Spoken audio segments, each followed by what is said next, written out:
गत राति निखोज थिबा जड़े व्यक्ति मृतदेह स्थानीय पोखर उद्धार। एपरी घटना देखा मिली जगतसिंहपुर सदर थाना अंचल सभामूल पंचायतर सभामूल ग्राम। ए ग्रामर 45 वर्षीय निरंजन रथ नामक जड़े व्यक्ति गत राति केउआड़े निखोज हो जाते। तेबे परिवार लोके बहुत खोजाखोजी करी निरंजनकर कौन संधान पाई पार नथिले। हेले आज सकाळु निरंजनकर मृतदेह स्थानीय पोखर भासुथिबार देखा जायतिला। तेबे स्थानीय लोके तांको परिवार लोकंकु सूचना देई जगतसिंहपुर सदर पुलिस को मध्य ए संक्रांत रे सूचना दिया जायतिला।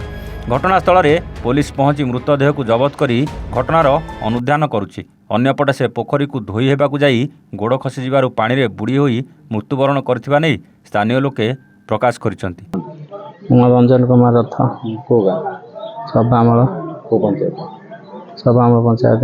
ये जो जे डेट कले कि कौन अरे मुंड दोष था से बाहर सब बेले पैसा उठे 10-12 थर आ से तो जाए बाहर लाट्रिन भितर करे नहीं से बाहर बोले बाहर लाट्रिन करी गड़िया को आसे से उठिकी आसी केतबले गोड़ खसी पड़े। आम राति सारा 3टा बेले खबर देखला बेलू ना आसला नहीं बोले आम खोजा बेलू देखुना ये भितर सकालू देखिलु। केते वर्ष 45 वर्ष। कौन तांग ना निरंजन रथ जे डेट करछन हां जे डेट कौन तांग ना निरंजन रथ 45 वर्ष। जगतसिंहपुर आलोक कुमार का रिपोर्ट, एवान ओडिशा।